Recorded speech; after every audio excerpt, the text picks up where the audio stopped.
Welcome to Face2Face. This is a show about change and about what's next.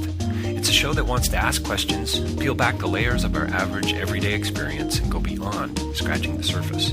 We interview amazing people with incredible ideas and stories who have done wild, weird, and wonderful things. Remember that imagination shared creates collaboration, and collaboration creates community, and community inspires social change. I'm David Peck, and this is Face2Face.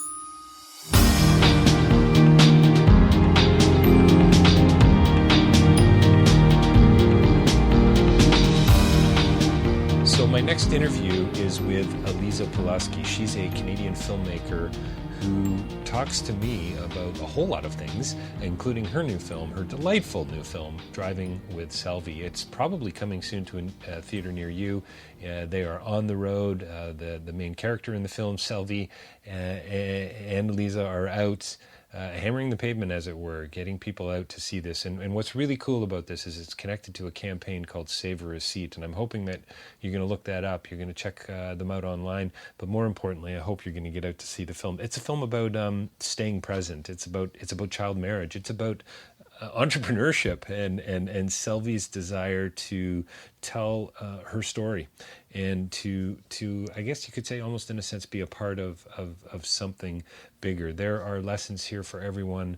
There are things to talk about at a family level, at a community level, at a political level. This is an issues-oriented film, but it's a beautiful film, and it is dealt with in such a relationally sensitive way. And I think you're going to really enjoy it on so many levels. Driving with Selvi, Elisa Paloschi, coming right up. And don't forget davidpecklive.com for more information about my podcasting and public speaking, and also rabble.ca for a whole host of other podcasts, including Face2Face. Coming right up, Driving with Selvi.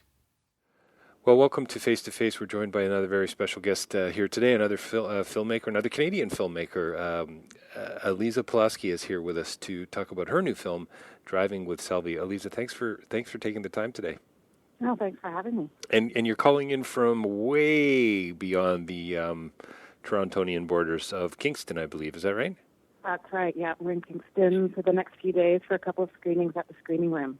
Excellent. And you've got a little bit of a tour going on with the film, do you not?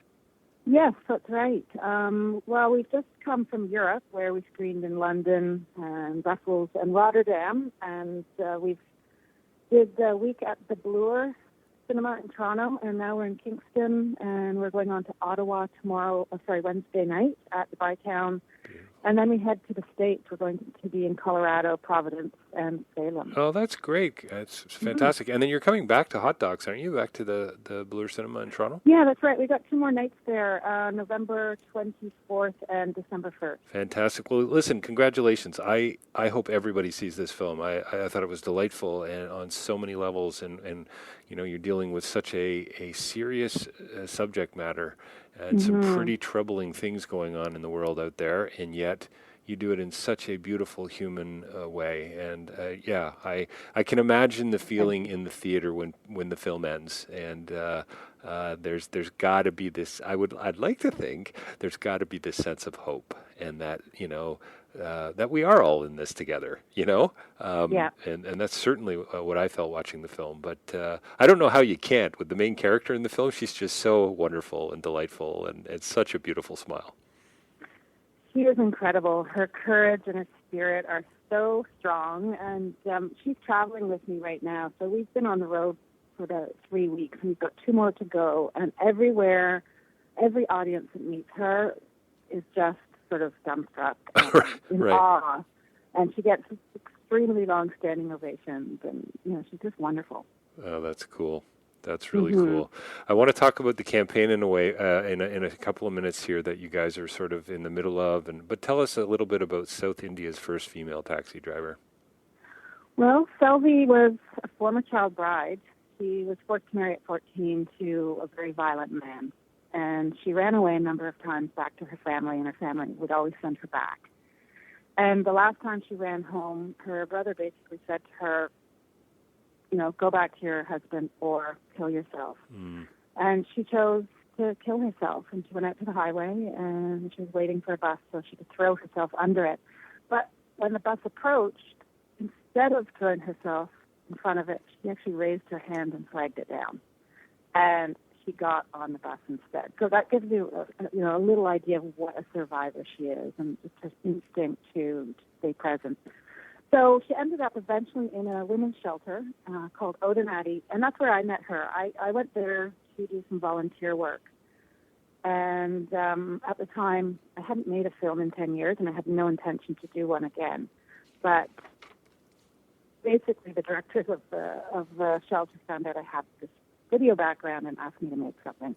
So I brought my camera out, and, they gave me a camera. And Selvi was one of many girls that I met there. But there's something in her, she has this sparkle and this shine, and I was just drawn to her. Oh, without a doubt. And at the time, she was learning to drive and setting up a taxi company. So she was pretty impressive, because in India back then, even today, it is really rare to see a woman driving a car. When you say back then, this is 2004 approximately. 2004, yeah, that's right. Yeah. And anyway, I just fell in love with her and her story and her strength. And I knew that her story would be incredibly inspiring to other women and girls in India. And in a way, we started out making just a little film with the idea of screening it to the other Odinati girls from the shelter or some of the outlying villages near Mysore. But, it turned into a feature film. It took 12 years to make, and we've been traveling around a lot with it. So Selvi just grew on camera, and that's really what the film's about. It's her transformation from village-abused woman to empowered working mother. And this is about a 10-year journey for the for the whole community, I guess, involved in the film, but for the two of you in particular. Yeah, it was 11 years of shooting. Wow. And so how do you keep, this is a little bit of a technical question, I guess, as a director, but how do you keep that, I don't know, is there a safe distance you need to keep as you're filming somebody, as you're trying to tell their story so that you don't, muddy the waters in a way, or does it make it a more intimate piece in a sense because you are so sort of embedded in arm, as it were? Mm-hmm. Well, in theory, most filmmakers will tell you that you should keep that distance from the subject, and I wasn't able to do that. And I think that what the film becomes is a very intimate portrait of Selvi. And I think that my own feelings for her are really evident in the film. She's like a sister to me. We became very close over the years. And, it was usually just a single truth. It was just me. I'd do sound and camera and make coffee. Actually, Selvi would make the coffee. But it was a very intimate setting. I'd have a translator when we were doing interviews. But other than that, it was generally just me in Selvi's house and me following her around. So she really opened up. And I feel like that intimacy is what makes the story so special. Well, it's a deeply relational film. It sure is. There's no doubt, and it really does come out with. It comes out in your clearly in the questions that you asked, as the ones that actually appear on film, but also the over 10 years. How can you not dig pretty deep? Mm-hmm. Yeah, and Selvi's not. She wasn't ever. She didn't open up easily. Right. For Selvi, sharing her story was really important, but really getting to the finer details of what happened to her and how she felt and what her dreams were, that was more difficult for her to talk about.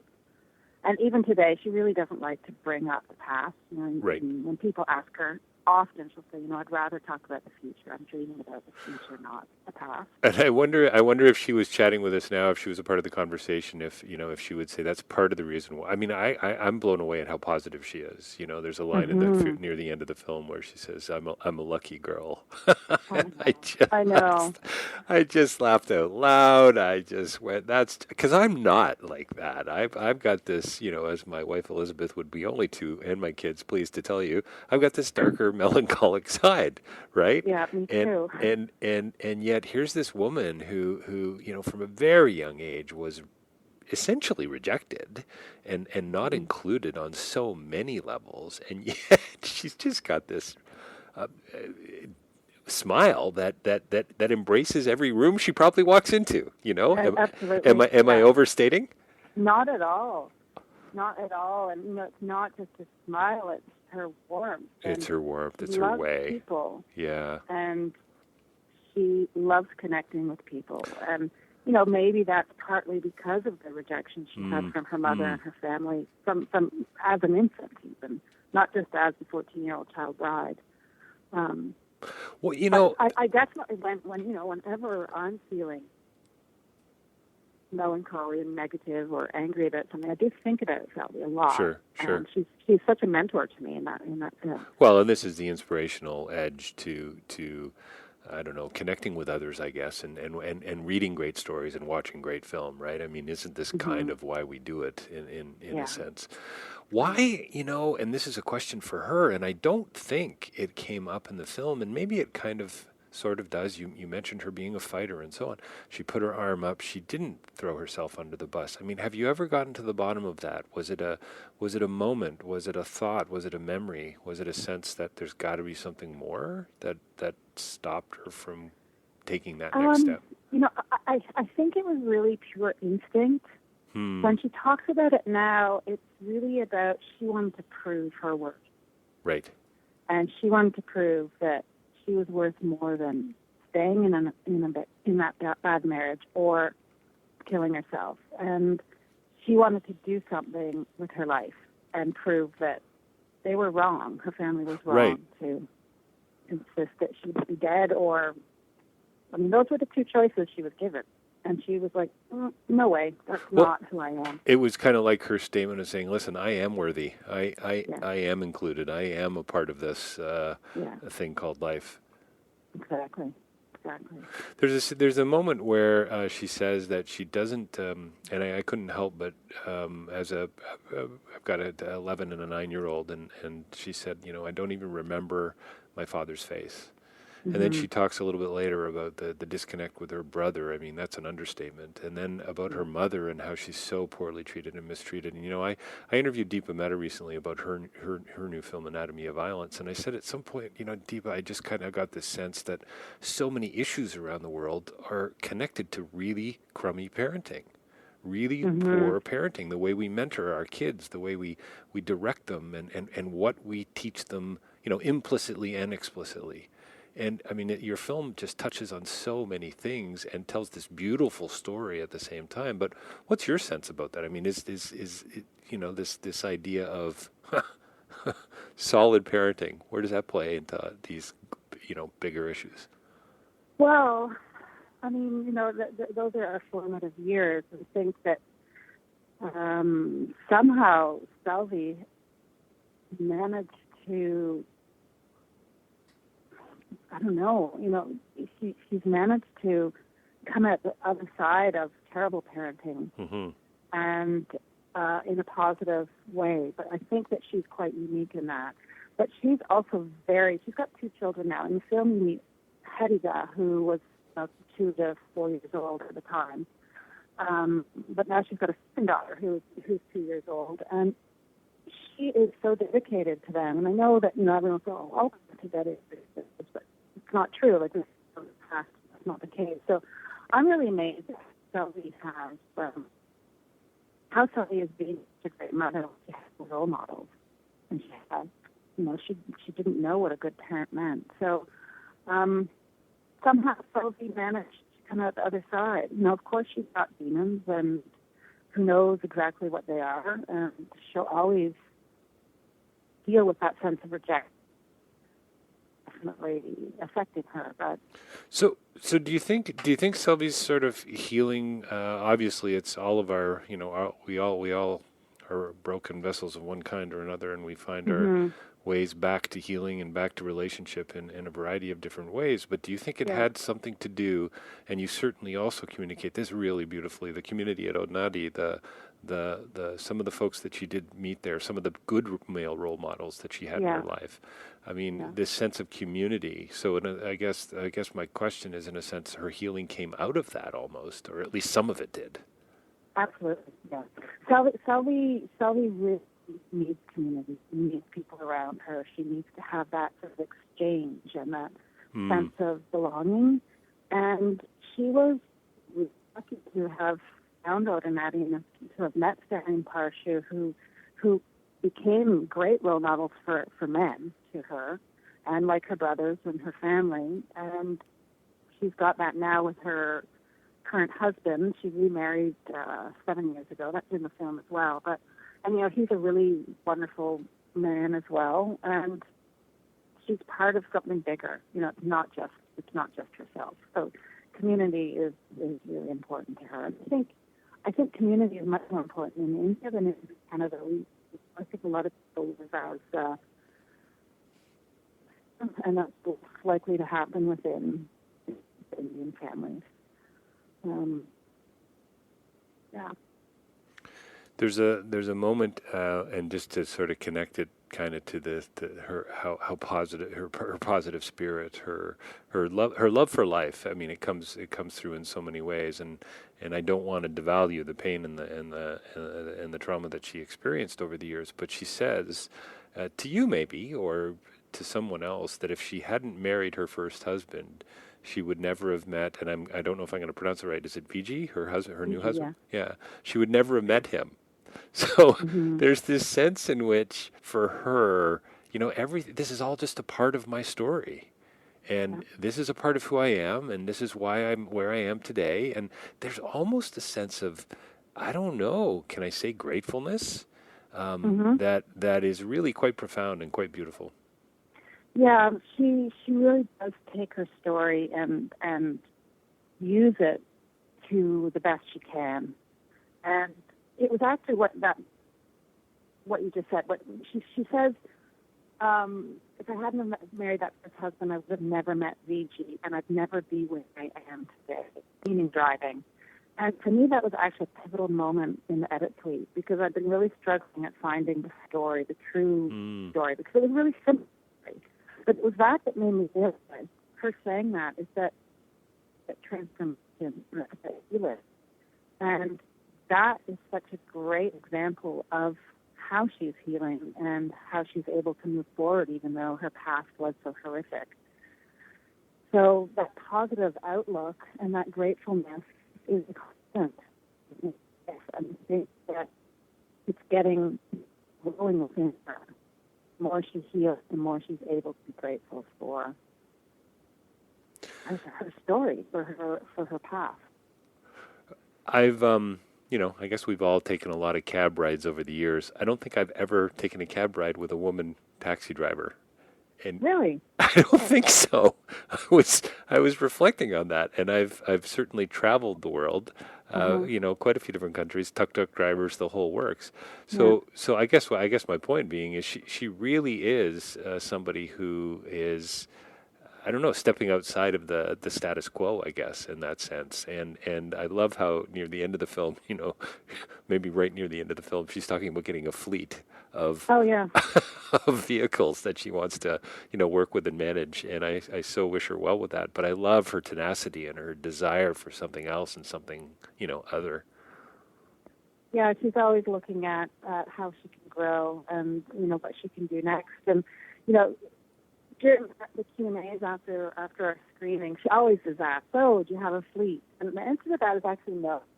And it's mostly her husband that's focusing on driving, because it's a long-haul truck that they own. Right. It's, she's got 2 kids. She can't go overnight with and leave them. So she does more short hauls at home, and he does all the long-distance stuff. But all this to say, she's right now really focused on our campaign, the Save Her a Seat campaign, which we're going to be launching in India in a few months. So her focus is on getting her story out there. And she said something really amazing, and I repeat this whenever I can. It was just a couple of weeks ago, but she said to me, in regards to, we were trying to fundraise for Save Her Seat, and she says to the audience, "I don't have any money. What I do have is my story, and sharing it with girls in India is my small gift to society." Wow. Wow. Yeah, that's cool. Hey, listen, Driving with Selvi, and that's SELVI.com is the website. We can find out a little bit about Save Her a Seat and the campaign, but why don't you tell us a little bit more about it while I got you? Yeah, sure. So let's see. The idea is that when you go to a cinema, you've got your friend who says, "Hey, will you save me that seat beside you?" And what our goal is to get the film in front of women and girls in India. Selvi is such an inspiration to us, like as a sort of Canadian audience. So just imagine what it would be like for a young Indian girl to look up at the screen and see someone that looks familiar and has experienced the same issues that the audience is experiencing. And that is what we're looking at doing, is creating this inspiration, this moment of contact where other girls can get to know Selvi in person as well as on screen. And Selvi's story will help them realize that they too can dream about their own future and that they can make their own decisions. And it's not like we're just going into India and screening the film. We're working with local NGO partners on the ground who are already working with girls and women. And we're actually launching this with a 30-day, 30-community screening bus tour. And Selvi will be driving the bus, and we'll go to village to village. And that's awesome. And we keep putting it off because we're still trying to raise the funds to do it. So originally we were going to be doing it like 6 months ago. And the plan is now we're definitely doing it early 2017. But she's always like, when are we going? When are we going? She can't wait to start really sharing her story with the people that she knows will be most impacted by it. And we're also organizing a bursary program to enable 10 to 15 women to do a 6-month commercial driving training program. So the idea is to create opportunities for more women to get out and drive taxis, and that will create economic empowerment for those women. But also in India, I'm sure you're aware, but obviously with the 2012 Delhi gang rape, safe transportation has become a huge problem. It's always been a problem, but it's part of a conversation now. So safe transportation for women in India, we're looking at bringing more women drivers so that women have the option to drive with women rather than get stuck in their house or have to get a lift with a male driver. Right. So it's a multi-phase campaign, and there's an educational component that NGOs that we're working with will lead with their audiences. And we're starting with 30 days, but the goal really is to get the film in front of 1 million girls and women. Wow, I'm not sure if you know amazing. this, but 47% of Indian girls are married before the age of 18. So child marriage is a huge problem, and we hope that the film will become part of the conversation to end this practice. What's so great about what you're doing is it's not just about creating a conversation. It's not just about, getting people to talk about this around the dinner table and ask questions and so on and go a little deeper. You guys are, this is in fact rubber meeting the road. You are out on a bus tour. It's so awesome. And a million girls is a huge goal, but with the right partners, and I'm so thrilled to hear you're coming alongside NGOs and so on. That's doable. It is doable. It is. Obviously, we won't be screening the film ourselves to right. 8 million women, but our partners will be. Yeah. And we're really excited about it. Well, it's so incredible, too, with a story like Selvi's, the ability to have an impact. And I think it can be immediate. It can be see the film, wow, what a difference that's going to be for me, or I'm energized to do something, something else and something other. But I think the beautiful thing about this is it's the kind of story that will resonate for a long time. That's the sense I get. It becomes a part of all of our greater narratives, if that makes sense. Yeah. Does that make sense? Yeah, it does. Yeah. Yeah. That feels great. That feels great that this is something that. Well, I love, and maybe we can wrap it up now. And we've got to sadly bring this to an end. But your comment about her earlier on in the conversation, to sort of come back full circle, her instinct to stay present was, wow, what a reminder for me, for I hope my listeners, for people watching this film, that is that why she's got this love for life, her ability to be present in the moment. And this beautiful realization that I don't have any money, but I've got my story. Yeah. And we all are kind of in that boat, aren't we, to some degree? Yeah, we all are in that boat. We're not all capable of seeing it though. Yeah, no, it's well. Listen, congratulations on the film once again. The website is drivingwithselvi.com. Elisa Paloschi here with me today, talking about her new film and coming soon to a theater near you in a variety of different cities. When are you back to Hot Docs? November 24th and December 1st. Fantastic. And I would like to mention that please. we also have we also do community screenings. So people can go to our website and click on host a screening and fill out a form there if they want to bring the film to their own community. So this film can be screened anywhere in the world. And we've got dozens of independent screenings that are happening with NGOs, with the community groups, book groups, so anyone can do that. And you can get more information about Save Her a Seat at saveherseat.com. So we've got drivingwithselvi.com, saveherseat.com as well. That's fantastic. We'll get all that information up on the site too. And again, Elisa, congratulations on the film. Thank you so much. It's great talking to you.